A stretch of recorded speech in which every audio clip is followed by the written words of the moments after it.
Nah, yang pertama iman kepada, sekarang dengerin, sekarang dijelasin, istirahat dulu. Iman kepada malaikat Jibril. Tugas dari iman malaikat Jibril itu apa? Menyampaikan wahyu dan risalah kepada para nabi. Jadi ketika Allah memberikan ilmu pengetahuan kepada malaikat, nah malaikat lalu menyampaikan pengetahuan tersebut kepada para nabi dan rasul. Nah pengetahuan tersebut itu kan berupa menyampaikan wahyu. Nah penyampaian wahyunya itu berupa apa? Al-Quran. Jadi Al-Quran yang udah Allah sampaikan kepada malaikat Jibril, lalu malaikat Jibril menyampaikan lagi kepada para nabi dan rasul. Setelah nabi dan rasul itu menyampaikan pengetahuan yang dari Al-Quran tersebut, lalu nabi dan rasul menyebarkannya kepada umatnya. Jadi simpelnya gini, misalnya aku udah belajar sama guru aku di kampus, di perkuliahan. Nah setelah aku mendapatkan ilmu di perkuliahan, di kampus, aku lalu nyampein lagi ke kalian. Jadi apa yang udah aku terima, aku manfaatkan untuk sampaikan lagi ke kalian. Jadi biar apa yang aku terima itu dapat bermanfaat kepada kalian juga. Begitu juga kalian, ketika kalian sudah mendapatkan ilmu dari guru kalian atau dari teman kalian yang sudah punya ilmunya lebih banyak, nah kalian juga bisa sampaikan lagi ke teman kalian yang pengetahuannya kurang atau yang belum paham tentang sesuatu, misalnya pemahamannya tentang tata cara wudhu. Jadi kalian punya temen nih, temennya itu nggak tahu gimana cara wudhu, gimana sih caranya wudhu. Nah terus kalian ajarin, nih awalnya begini. Nah itu termasuk dari contoh perilaku iman kepada malaikat Jibril. Selanjutnya ada yang kedua, iman kepada malaikat Mikail. Contoh perilakunya apa? Tolong dibaca.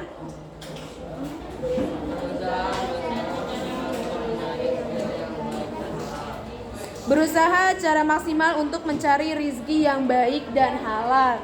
Nah biasanya itu orang tua kita kan sudah bekerja keras untuk mencari ilmu dan halal. Nah biasanya pekerjaannya halal itu kayak pegawai, menjadi guru, terus menjadi kuli, menjadi apa lagi? Pekerjaan halal, pedagang, karyawan. Nah itu merupakan pekerjaan yang halal. Jadi usahanya tuh apa yang dilakukan benar-benar terlihat jelas. Gak kayak misalnya kalau korupsi itu disebutnya halal apa enggak? Halal apa enggak? Kenapa enggak halal? Karena uangnya apa? Iya, karena itu bukan haknya. Yang seharusnya itu, biasa kan pemerintah nih, pemerintah itu biasanya dititipkan uang untuk dibagikan ke rakyat atau dimanfaatkan untuk keperluan rakyat. Nah jadi apa yang seharusnya menjadi keperluan rakyat, tapi dia malah mengambilnya yang bukan seharus haknya. Nah itu termasuk pekerjaan yang tidak halal. Nah apa yang kita udah terima dari orang tua kita yang halal itu akan menjadi keberkahan kepada diri kita. Jadi ketika kita selalu mencari sesuatu yang halal, itu hal yang baik, itu dari orang tua kita yang halal, maka kita juga akan menjadi diperlancarkan dalam mencari ilmu. Jadi kita nggak akan menjadi penghambat orang tua kita. Selanjutnya ada tentang iman kepada malaikat Israfil. Itu apa iman kepada malaikat Israfil? Objek imannya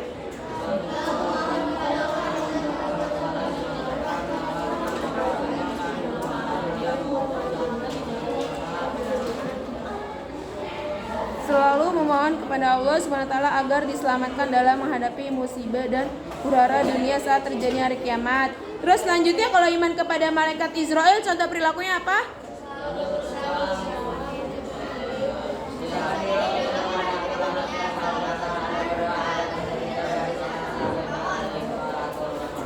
Kalau yang kelima apa? Iman kepada munkar nakir.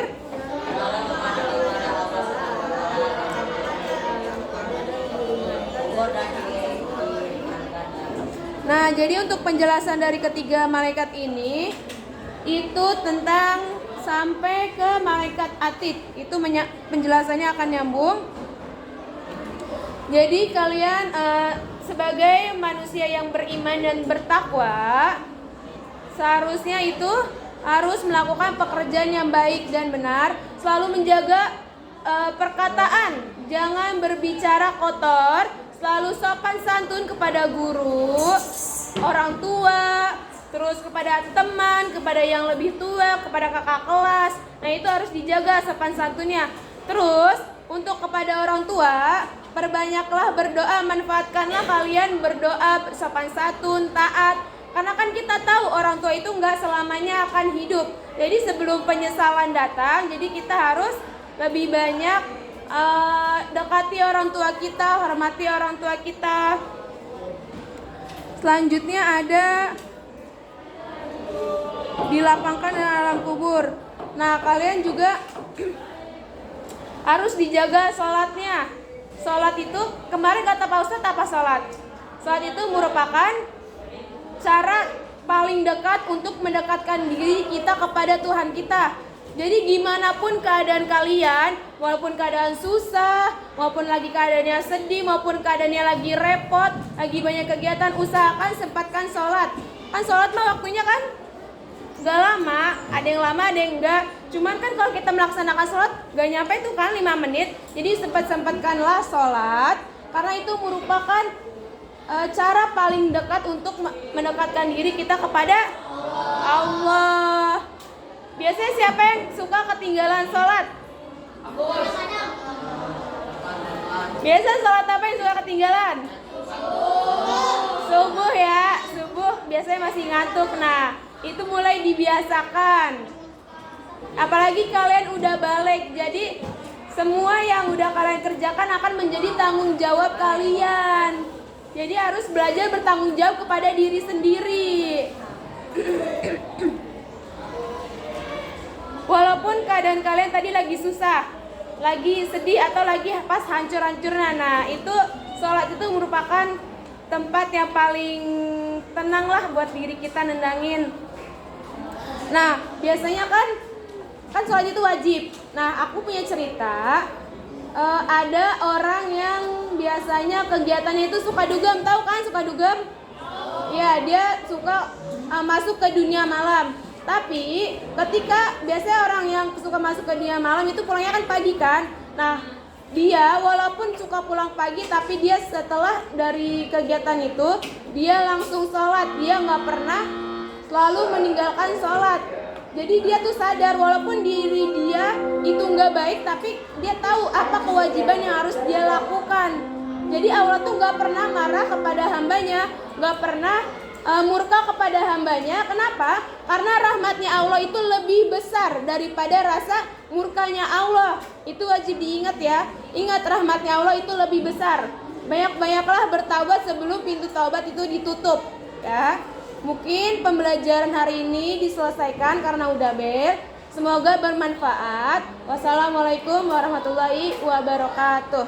Waalaikumsalam.